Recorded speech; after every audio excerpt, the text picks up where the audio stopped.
I'm interested to, you know what? We're going to start right away if you guys are ready. You guys good to just go right in?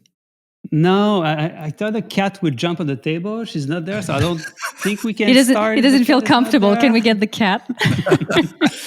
That's funny. We I'm have sure we often come. have four-legged friends interrupt our interviews, so Okay. it's not ideal, but when it happens, we embrace it and we love it, and I'm sure all our listeners they're like, oh, whatever. Do you both have usually mine. I cats? have a dog. You're like, I have a husky he can be mouthy, very talkative, a very talkative breed. And if I'm not giving him exactly what he wants, he lets everyone know. So he's like a cat, basically. Yeah, similar. Fair. I think. Mm-hmm. So how did you two meet? And thanks for joining us today. I really appreciate it. We're excited to have you on the show. It's not often we get to have pairs where there's 4 of us in total on the podcast. So this is I know it's gonna screw your composition, right? A new challenge. A new challenge. New video challenge. But see how we did. Go check it out on YouTube. If you're not on YouTube right now and you're listening in your car or something, go see how we did. It was actually Eric's idea, the formatting for the video. So it's going to work out well. It's going to work out really great. But thank you guys so much for joining us from Montreal. It's always nice to have fellow Canadians on the show. Aaron's the odd one out for today. How did you two meet? You go first. Oh, okay. So that goes probably 2013. Yep. I think. So Eric used to be a programmer in another life. And he was doing, I'll let him explain that part, but he was doing his first personal multi-camera project with 32 cameras, 24. 24 cameras back then. And so it was light painting, stop motion. So he needed dancers. He was looking to collaborate with dancers from the Montreal community. Mm-hmm. And he basically found my profile on the Dance Association of Quebec. So we didn't know each other, but I was like I was newly graduated from dance school back then, and he just sent me a DM in Instagram. Instagram? Was it? I don't know. No, I was 2013. I was not on Instagram. Sorry about that. Email probably. Probably no, but maybe. So she was not known at all. But I was working with very well known dancers on that project, and she came up. We worked together for just 1 hour, and she changed the whole project. Because she was so good, she was so precise, so still. Because we're doing long exposure, and the subject has to stay still, and we require a lot of precision. And she had it like crazy. She became the face of the project and the reference for every other dancers that I've been working with since then. And then, of course, I wanted to work more with her. Mm-hmm. And there we go. 12 years later, still doing things. Yeah, so we very fast we found that we had very similar interests and complementary skills and skills. So we started collaborating and we never stopped, and we've been pushing each other ever since. So that's the short story. No, it's excellent. It's amazing to hear that. It's interesting that, Eric, you were working with, it was your first multicam project, 24 cameras. That sounds overwhelming. Yeah, well, and now you have a 400 camera studio. Yeah, 24 was very hard back in the days because there was no software at all to manage these things. There was no instruction. We had to just hope that it would work. But so that project that Kim was talking about was my first personal project. But prior to that, this is what I was doing, coding a multi-camera stuff for live events, working with brands. So it was more commercial work. Mm-hmm. It was very fun. But the day we had time to slow down, I really wanted to make something artistic with it because there's so many things you can do with 3D light painting like this. Yeah. And when I really started to do my things, that changed my life. And I knew that by publishing something high quality, I would get seen by brands or agencies, and then I would get work related to what I was doing. And that was a good plan Mhm. because it worked. This is still how agencies see me. Right. They see me on social media, on various publications, and they hire me for what I do. So that's been my way of getting business for that long. Yeah, I'm wondering where the best point to start, Eric, with your journey came. We definitely want to get into dance and movement and moving our bodies with intention as the episode goes on. Uh, but first, I was looking at the studio's website, and when I reached out to you, the 3D photography and the models and dancers suspended in air with hundreds of cameras taking shots all at once, and I feel like I'm looking at an alien world that I'm unfamiliar with of creative of like creation.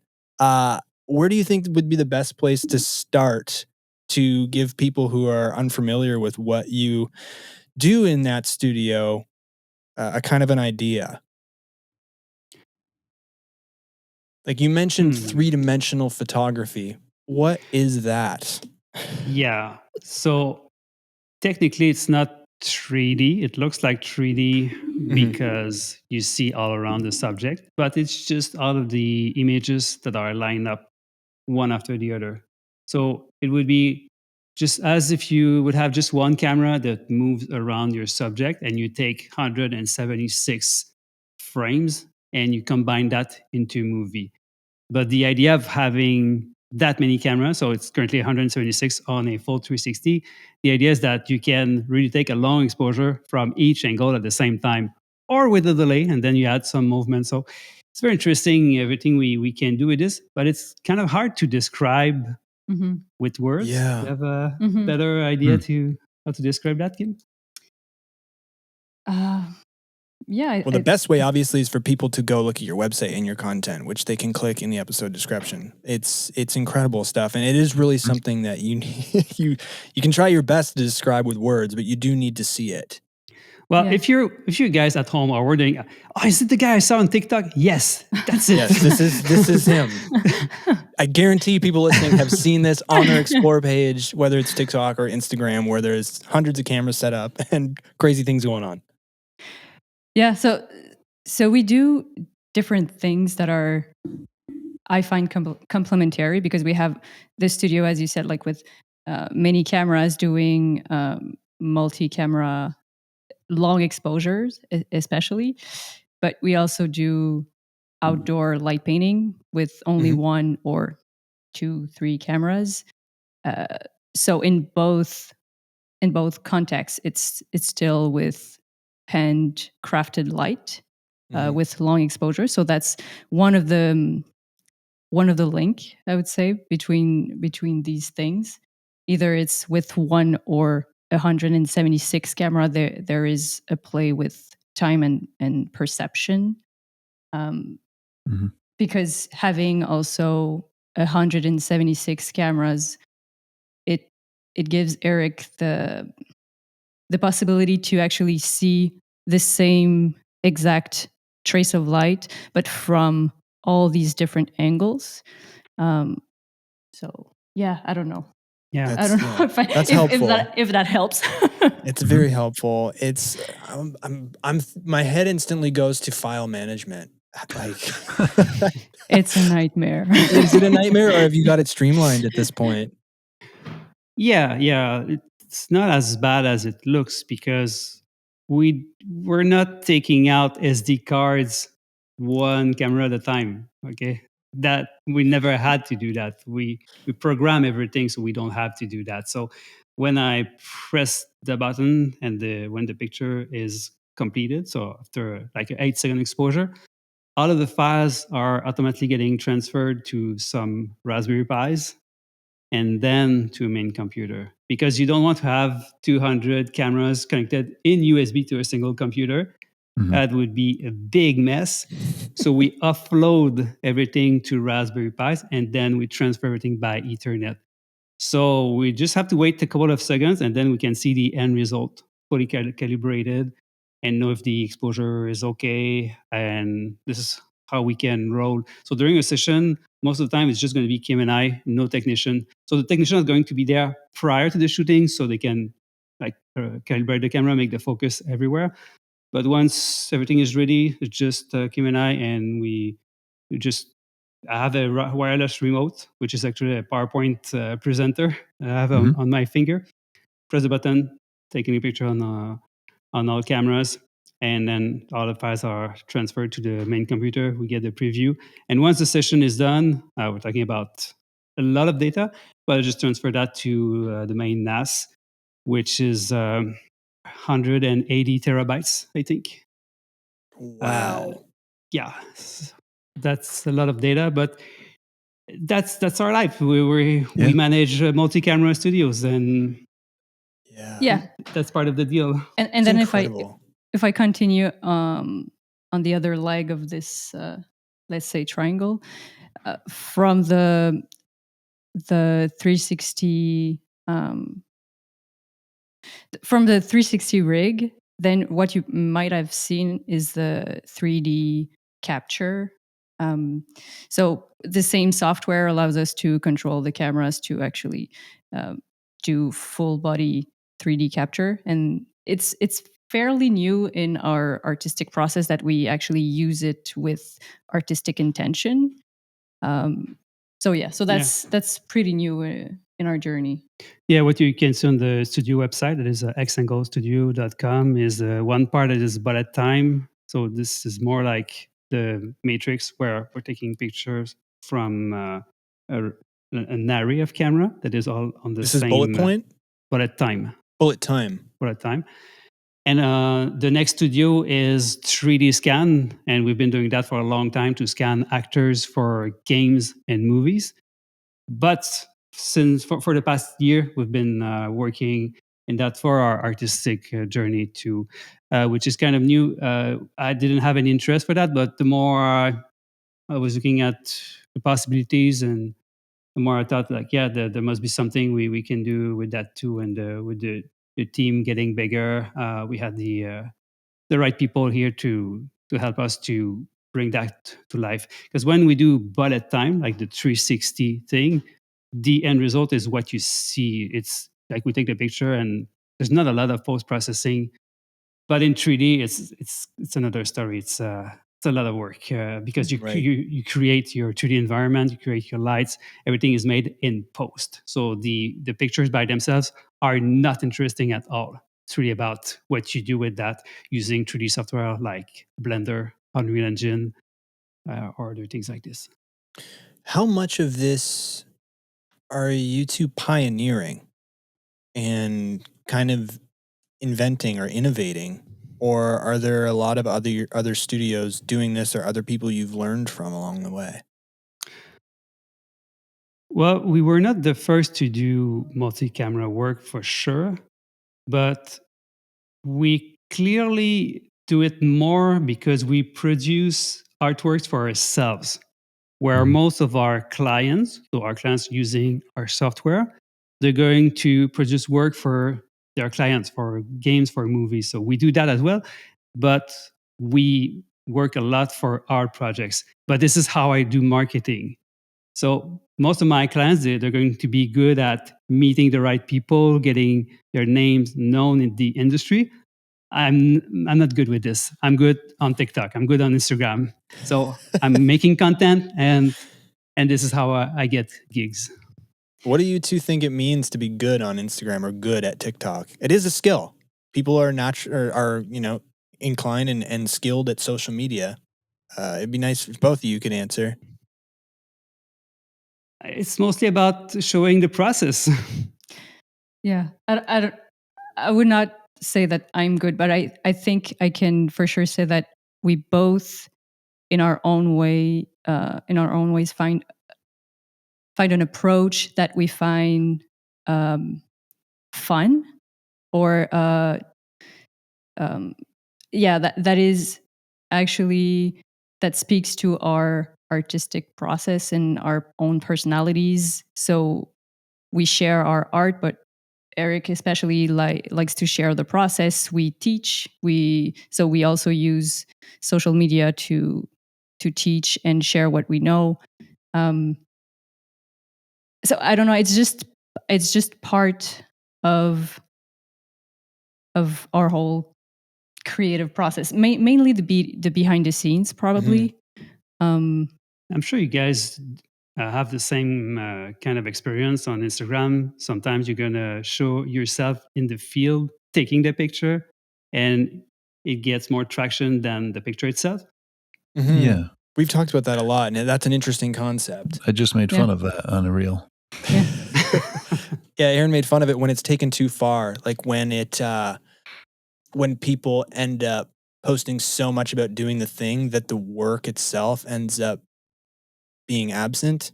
Does that make sense? Yeah, but even that, and I've seen that with other photographers, like there's a hype, like you think you're gonna see something crazy good, and then no, it's bad, and that generates a lot of comments, and that probably works for some people. What works for me is mostly the top down, so the process on top and the end result at the bottom. That's been a good recipe for me for the past 2 years, but we just have to adjust to what's working with the way people consume things, because like when I started 12 years ago, there was nothing like this. There was no way to go viral on social media. So I was just writing articles, and this is what was working back then. But now I don't do that at all. But you mentioned a blueprint that we've talked about a lot. And we just talked about the other day on our last episode, is having a concept and doing it well, and putting that out there as a proof of concept. I can do this. I've done it. I want to do it. I'm passionate about it. That sells, I think, for clients to come in and see exactly what you're talking about, versus pitching clients without anything that can resemble what it's going to look like. Yeah, and it gives that's important. credibility. So when clients are contacting me, like most of the time, I don't know them, but they know me because they've seen my work on Instagram. They know about the studio. They know about the end result. They know what they're going to get into. So, yeah. And for us, the process of creating these, as you said, proof of concept, are enjoyable, because for us, it's not really different than creating art, which by a position going like to meet people we don't know, or like pitch clients, for us this is much less natural. We're not inclined to do that, so it's just another way to put our art out there and see what's like what it can bring, basically. Yeah, it's so unique that I feel commercially businesses and brands can see the use case. Oh, that's creative and artistic, and then they can instantly see how they can commercialize that. Yep. You know what I mean? Do you feel like you two need to deliberately carve out time for fun and artistry? Or is your work fun balance aligned? We're very lucky. Most of the time, it's fun. We have fun working here at the studio. We have fun when we travel for work. So everything feels like a vacation, except in some rush moments with some projects. But most of the time, we really enjoy this way of living. I don't see how I could live my life otherwise. But yeah, usually, let's say we do a studio session, we'll put it in the calendar. So let's say, so we carve a time specific for that. Or when we travel, when we book a trip to create outdoor light painting for a few days or a few weeks, this is in the calendar, and we prepare weeks in advance to do that. So it's we don't have a very regular or yeah, the schedule is not filled up because yes, we plan, but sometimes we cannot plan, like the next Northern Lights. There's no way to plan that, so we keep our schedule quite empty just in case. Same goes with winter storms. If we get the right conditions, we want to be able just to take the car, drive a few hours, and be ready to shoot outdoors. Right. Another question that I thought of was, based on what you two do, you're in the studio a lot, you're controlling light, even outdoors, you're doing light painting where you have control over the scene, Mhm. right? How do you feel? Because Kim, on your website, I saw some of these awesome, Eric, I don't know if you took them. I think you did. The photos of you dancing with the sunset in the background. Yeah. Yeah. That's an instance where you can't necessarily control everything in nature. I mean, you can control when you go out, you can time it well, but you're not able to dictate the light painting or control the light in the studio. And my question is, how does it feel in those moments, the contrast between, being able to control every element and then just breaking it down to having way less variables? Is it freeing, liberating, frustrating? I'm interested to know. Go first. I think it's more a global experience. Okay, so what you're referring to is the giant sunsets with Mhm. like on the mirror. So yeah, so these shots are made in Bolivia, on the salt flats, and this place is very unique. But we get these conditions mostly every night, so we know what we're getting into, and that's the first part of the night. And we have just a few minutes after that to prepare for the light painting of the blue hour. And then we continue with the stars, sleep a little bit, come back up for the moon set, and then the blue hour of the morning. So this is a global experience. But the first part with the giant sun, uh, that's very controllable. I mean, this Even though it goes very fast. it goes fast, Mhm. but we know how to do that because we've been doing it so Yeah. many times. To me, I feel like the biggest contrast is between the studio work and the outdoor work, because it's true that indoors we have control over many things, like the weather inside, or Mhm. is it Yeah. comfortable, or like there are no other source of light than the light painting. Whereas when we go outside, even though we plan, just like you, exactly, probably like your experience in the field, Mhm. even though we plan something, it's never, we always have to adapt. Things rarely go according to plan, and this is actually something we enjoy. Yeah. Not trying to control, because this is exactly when uh, something presents itself that you didn't plan, that magic can happen. I Right. feel this is where, when you have to adapt, this is where you get creative. And so I feel outdoor light painting and what we do in dance a little bit, but mainly outdoor light painting. Yeah, we don't control a lot of things except how we will maybe react to Right. to these Mhm. new things.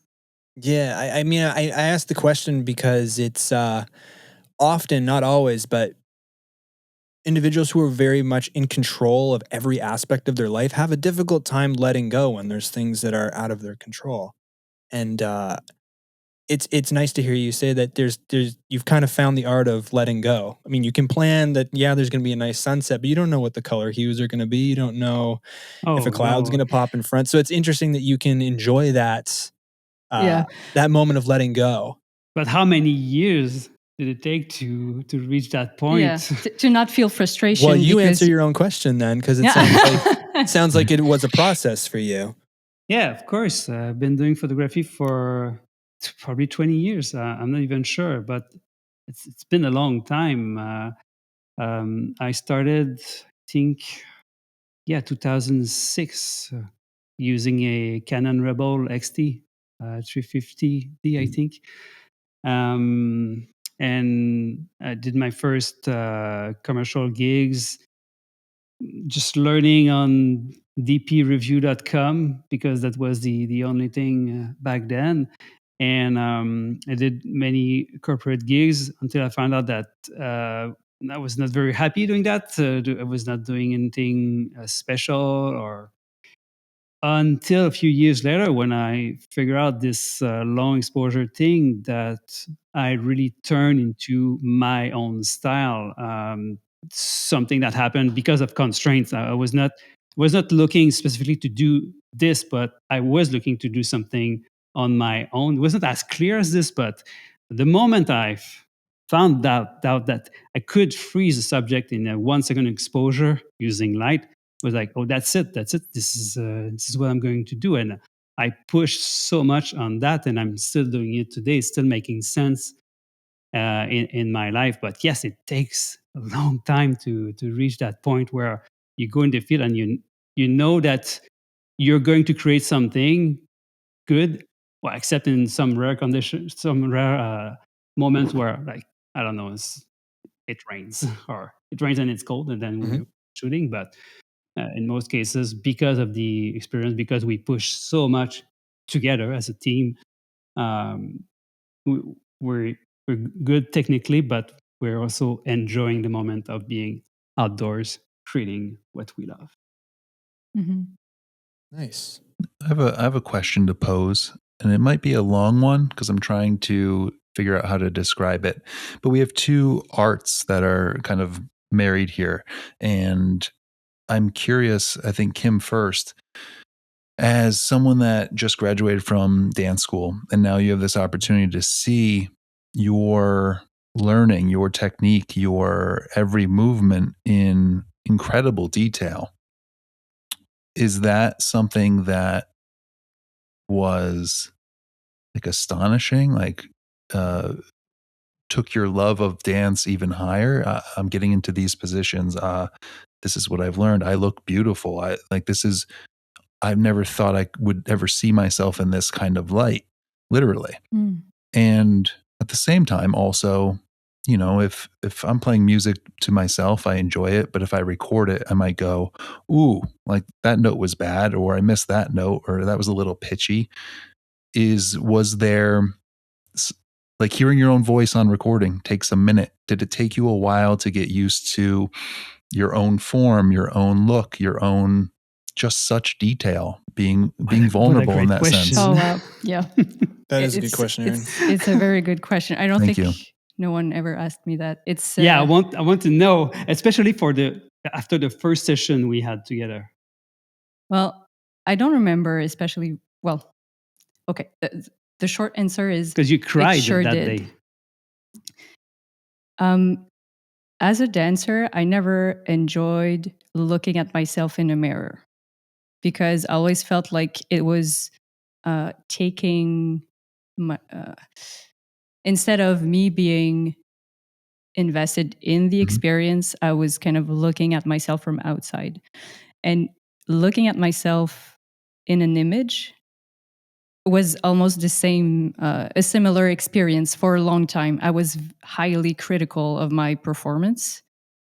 Uh, so it took me a while to kind of let go of many things and learn to see myself in another way that could actually, how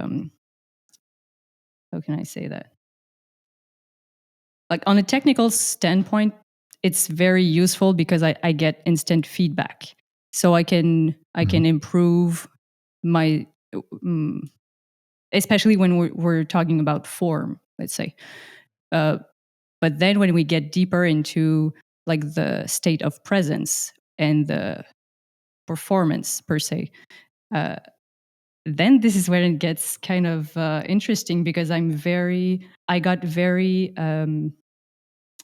not picky, but the more you see, the more you kind of I was able to identify, oh, then I was really living the moment. I was really generous. I was really vulnerable. And then, oh maybe not. Then I was outside of myself or self-judging. And maybe the person from the viewer, I'm not even sure if they would be able to Mhm. pinpoint that, but I think it can still be felt. Like that's Right. we're getting into like maybe something that is not very tangible, but I feel like I think that we can we are very perceptible of each other as human beings. So you can feel something like that when you look at an image. But going back to that first experience, it was very particular because it was long exposure, stop motion. So we were basically in silence for maybe 15 minutes at a time. Eric was doing 1 second, 1 second, 1 second, and I was just still the whole time. And to me, it was a very deep experience of actually being really still. Like the dance was in the absence of movement, and it became a very, very fascinating thing to me as a performer. So that project is called Light Spin. It's very easy to find, and you can see super young Kim Henry. And you can see that she's crying because the light was so strong. And as opposed to the other dancers, she was so focused, eyes open, that she started to cry. And I caught that on camera, and it's beautiful. That's amazing. No, but I want to continue on your question, okay, Kim. How do you differentiate what you see in picture, like when you look at yourself, this compared to a show where you dance that you're looking after you danced? Do you watch? I don't. You never watch any shows where you dance? Very rarely. Oh wow. Okay. Yeah. Now, a follow-up question between the two of you, because I can imagine. So now you have the art of the photography and the art of the dance. There must be at times, Eric, you get a great light or a great movement or a great flow of a dress. Like, oh wow, I love that wave.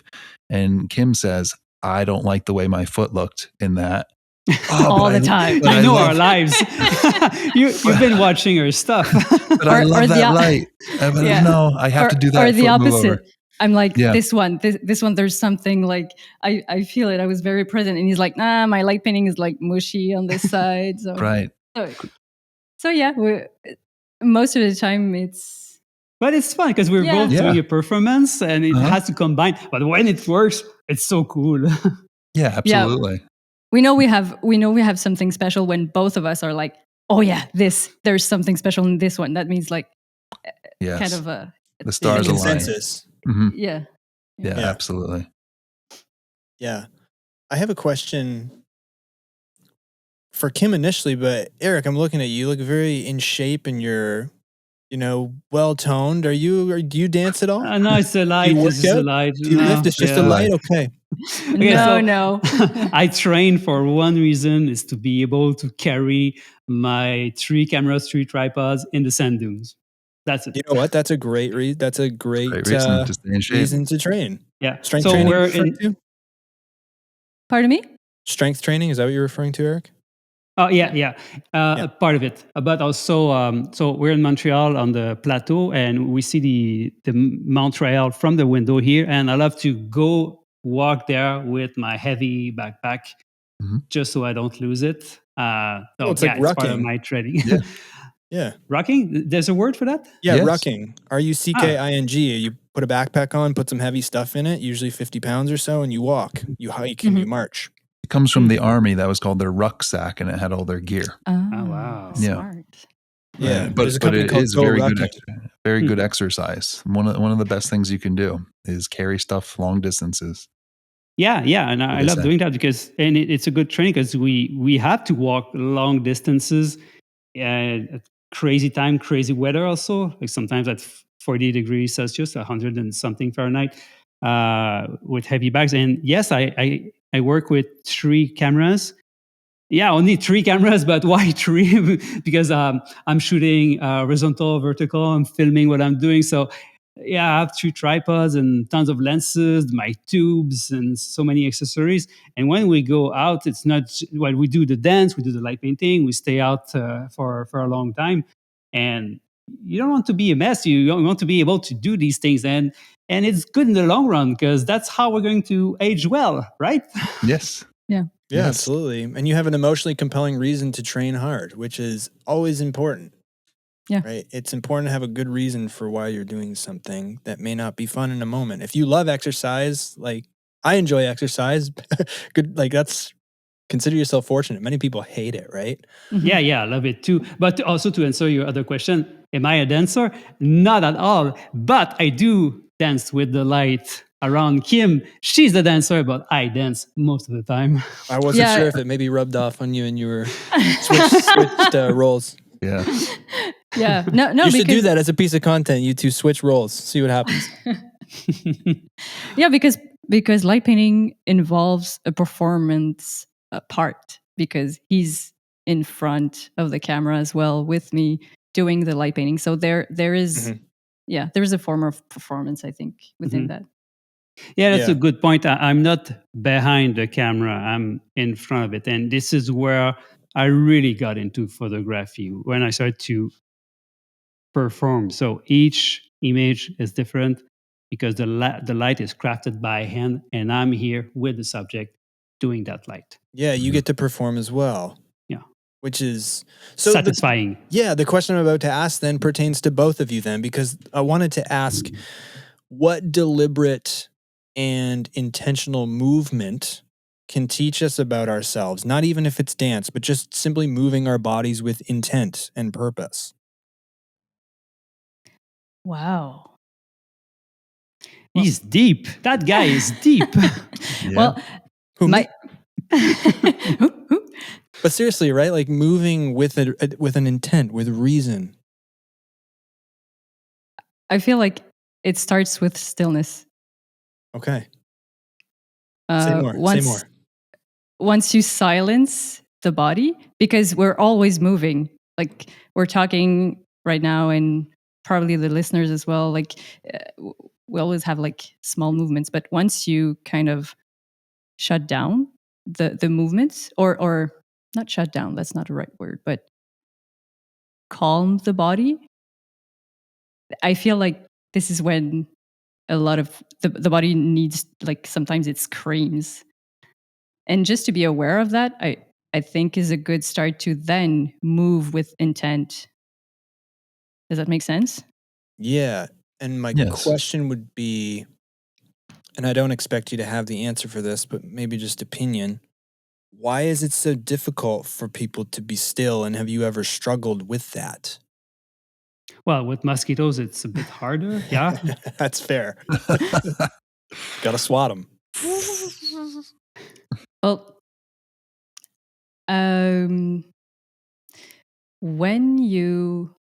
that's my experience. When a bit like meditation, I don't know if you ever tried still meditation, but once you voluntarily try to stop moving, either this is when the body needs to speak, you become aware of a lot of things going on, and or the mind starts to like be very agitated. And this can be in our practice when I stay still for long exposure for a session, which can last for a long time. This can be a challenge. It was, especially at the beginning. Now I feel like it became a practice through creating the art that we do. It became easier. Right. But I don't know if I'm actually answering the question, because I feel like movement is the base of life. I wish everybody would move their body. It's food. Why do you wish that? Why do you wish that for people who maybe don't move as much as they should? Because I think it's an easy to access tool to what's the word? Not calibrate. But our body and mind are not separate things. They're kind of one. I would agree with that. Yeah. And when you can approach many things that are happening in the life. So let's say I'm stressed out right now. If I can either think about it, but it's never going to be as efficient if I move, if I activate my body and physiology to actually change my state instead of trying to only use my cognition. So that's Mhm. one of the many examples. Mhm. But yeah, I just think it's, we all have a body. We don't necessarily use it as much as we could for all what it can bring. Yep. Um, I look at yeah. it. My husky teaches me a lesson, and he has a battery every single day, and that battery needs to spend the energy. Needs to spend the energy in some way, and there's a Mhm. balance here. And if he overdoes it, it might not be good. And then you need to be still and be silent and recharge that battery. Eat, rest, sleep. But if you go a couple days without spending enough energy, then some habits start to come in, some anxieties. I have to burn the energy in some way. I'm going to be nervous about this thing and not this thing, or I'm going to run in circles around the house. So it's like this constant balance, I feel like, that if we let go of the need to move and burn out energy in a good way, we will find other ways to burn out that energy, which probably aren't that good. Mhm. I could not agree more. And you must be great at yoga. Uh, I don't know if I'm good at it, but it's part of the many You're practices and then of movements practice, that I yeah. enjoy. Yeah. But it's such like sitting into positions and stillness Mhm. and and listening to your body and breathing into aches and pains and kind of feeling all those moments out, you know? I Mhm. just I find that a practice for I feel like anyone out there should try that. Always consult with your doctor and your physician first. We have to give that thing. But Yeah, try it, but do it every day. Once you try it, it's something that you have to do every day. Just because once you have the habit, it changes your life. It's part yeah. of the workflow. And we keep saying like light painting is a lifestyle. This is what we do, but it's not just the art, it's everything that comes prior to that, which is the yoga, the training, the long walks in nature. It's part of the whole thing, and I think it helps to live a fulfilling life. Yeah. Yeah. Like you said that for you, training is fun. Like you enjoy training. Mhm. But I think whatever it is, moving should be fun. So maybe yoga is not for everyone. Maybe strength training is not for everyone. But I think everyone there there there are enough possibilities for everyone to find one thing that is enjoyable to move within as an activity. Mhm. Yeah, even if it's, soccer Yeah, or anything. yeah, and I'm so Mhm. happy with you, Kim, because you set up my next question perfectly. I wanna ask both of Good you job. this, and it's regarding, play. Mm. Uh, how important do you guys feel it is to be playful in today's world? I feel like as a whole, as a society, we've lost our ability to place value and the ability to just play and have fun without being serious. And we see it as meaningless and a waste of time when it, in my opinion, actually opens up an entirely different pathway in the brain and leads to curiosity and discovering new things. And I'm curious to how you guys view being playful. I didn't want to go to work. I just wanted to play.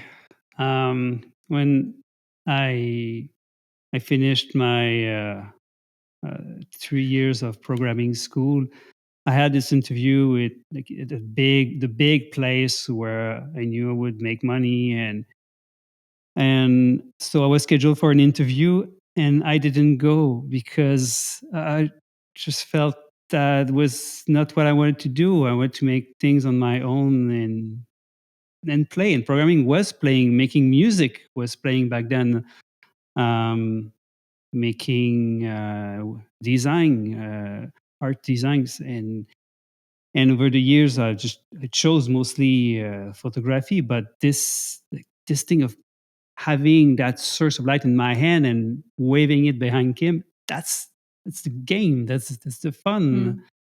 Mm, Um, yeah. I I don't remember where I heard it. Maybe maybe at Huberman, maybe not. I'm not sure, but that play was actually related to learning, because as kids, that's how we learn a lot of the time. Because that, and I'm assuming it's because it puts us in a mindset that can't be maybe judgmental or self-judging maybe. So to answer your question, yeah, for me, play is integral to the process.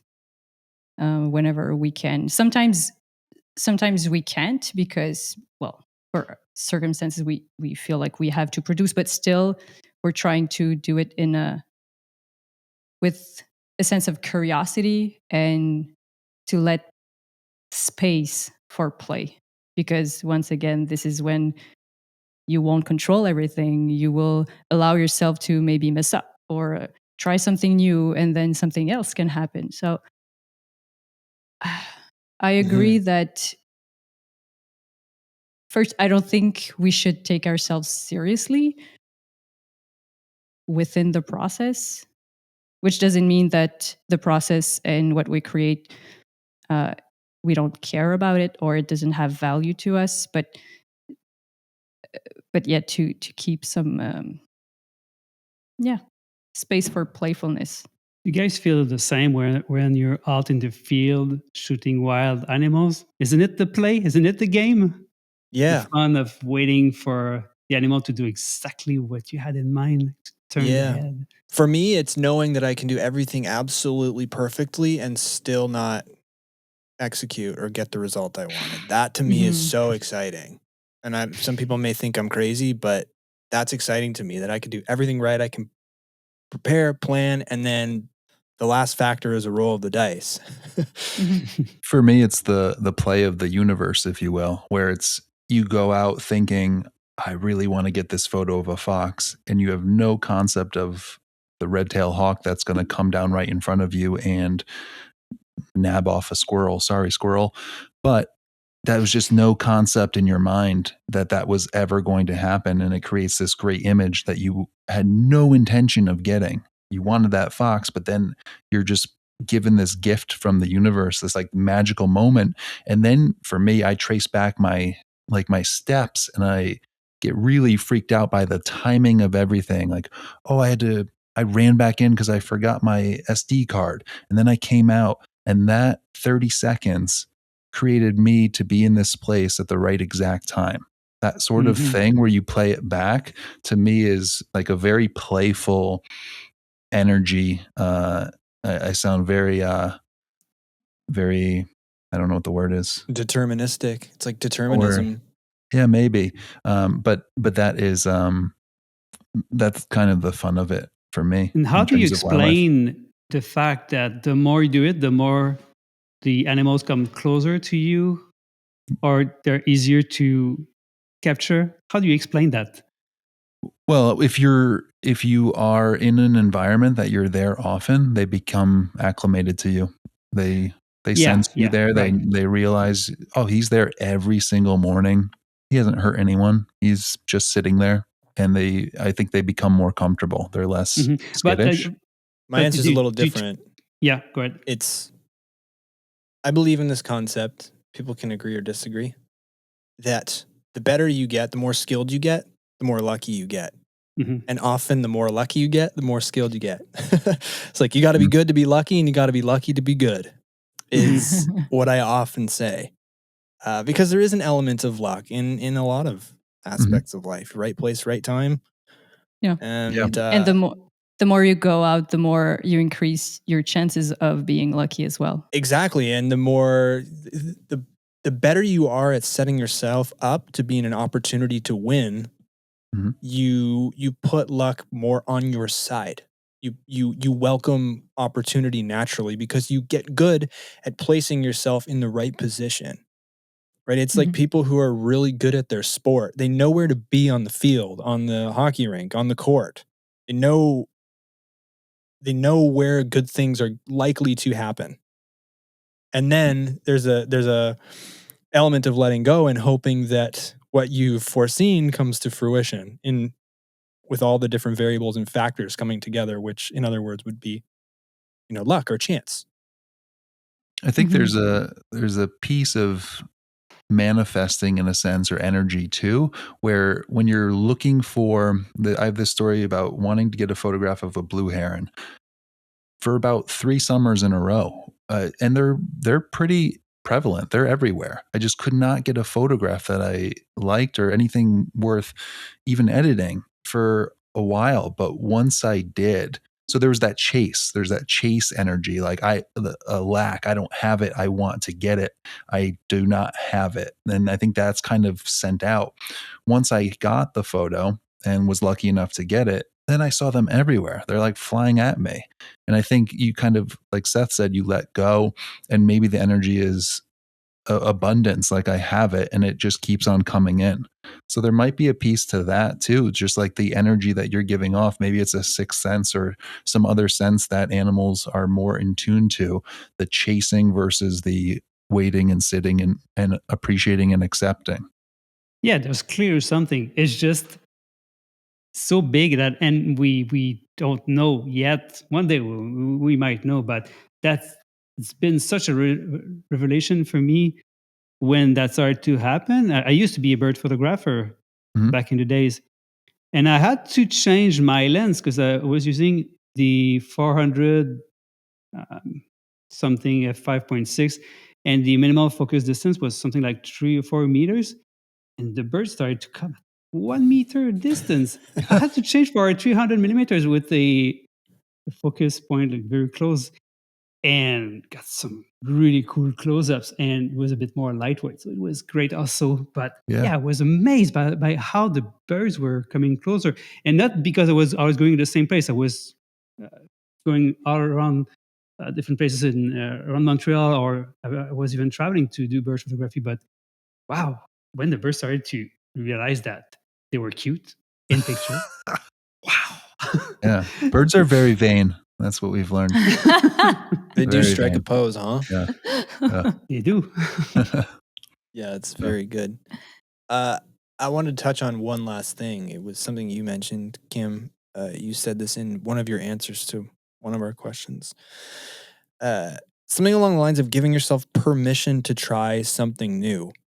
I feel we can get so caught up in continuing to do the same thing because it's given us success over and over and over again. How do you two know when it's time to try something new, and what does that process look like? Do you need to is there a is there a method to giving yourself permission to try something new, or does it just come naturally? Naturally. I was about to say constraints, Constraints. That's but one major thing. Yeah. uh, so the naturally, I would probably say that Eric is a very intuitive person. Well, I think I consider myself as well. But what is natural is that we will be we will probably listen to how we feel about the creative process, and if we're not still in a enjoyment, playfulness, curiosity about what we do, usually we'll naturally impose constraints on ourselves to uh, maybe if we get comfortable, that's a sign, I think. Well, when I look at the picture and I'm like, it feels old, but I just did it, then there's something. And I would take the occasion to teach more when I do this. It's because I come to a point where I'm able to really reproduce again and again. And this is part of what we did last summer. So we recorded super long tutorials because the conditions were just the same over and over, but we wanted to be out. So it was very natural to just start explaining the whole process.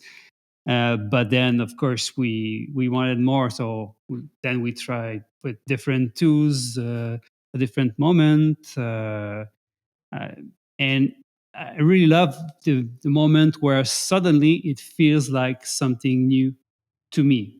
And of course, it might have a different reaction from the viewers, but it's really about how I feel about the image itself. Yeah. Oh, we had one session this summer where we forced ourselves to do things we were doing like 7 years ago, because when we were starting doing outdoors to light painting, so 7 or 8 years ago, we were just trying everything, and some of the things were kind of cool, but somehow we did not pursue on those directions. So we identified a couple of light painting shapes for me and a couple of poses for Kim, and we forced ourselves. One night we go back to this, and in my case, it was total failure. It was very bad, but for Kim, it was great. She did some really cool poses. Yeah, and naturally, I think our creative process kind of comes and goes in cycles, because we go outside more during, let's say, the summer, like spring, summer, fall, a bit less during winter. So we do more indoor photography during winter. So that means we have natural steps back. So that gives us distance and space, I think, also to, just look at it with another perspective and decide what it needs, what the process needs. If that makes sense. Do you guys do light painting? I remember, this is hilarious. I remember maybe 10 years ago with, maybe more than that, with a friend. I had just gotten a camera, and everything about it every photo was great. It was that phase, right? Yeah. And it was so exciting. And I remember we were outside at night under the stars, and one of us had a lighter. And I remember thinking it would be a good idea to put the camera on a tripod, and I would flick the lighter. It was on a long exposure. I'd flick the lighter, take a step to my right, flick the lighter, take a step to my right, flick the lighter. And I did this like 10 times. And then it ended up being this really hilarious, but cool at the same time photo of me just looking like a creepy guy in a hood with this spark in front of my face. I'll have to try and find the photo and I'll send you it. But that was just having fun. That was experimenting. That was not caring what anybody thought. That was just me being me, doing weird things, right? And it was so much fun. But so I'm glad you asked that, because it just made me smile thinking of that memory. Yeah. I've done it a little. I did a Halloween shoot for a client, and it was a fireplace stove for outdoors, a metal stove. And I took a torch, dressed all in black, and I had myself there. So it was a double exposure, and then took this torch out and put it around me. So fire kind of light swirling around, which came out cool. It was fun to do that for kind of the first time and have it be somewhat successful. And I won't have the links for all of that in the description, please. Okay. I gotta find that photo and see you guys, because you guys will laugh so hard. Post it on your main feed on Instagram. Okay. Yeah. We will. I don't know if I'll do that, but you know what we need to do? We need to find a way to do light painting with wild animals. Yeah. Oh, I don't know. I don't know. That's a joke. Nobody go out and do that. Don't. Well, we don't have a legal team here. We caught a bat once, a bat flying over the light painting shape, and it picks up the light. Yeah, that can work, but I wouldn't do that. Wouldn't recommend it. Nope. No. On purpose. No, I'm going to find this photo for you guys. It's great. Kim, Eric, thank you so much for your time today. It's been an incredible episode. Be sure to follow their work. Links to their work is in the episode description. You've seen the crazy studio. I guarantee you've seen it on your Explore phase. But really appreciative for both of your time today. We're all busy professionals, but I like that you guys made time to talk and share your insight with listeners. So till next time. Thank you, Seth. Thank you, Aaron. It was a pleasure. Thank you, guys.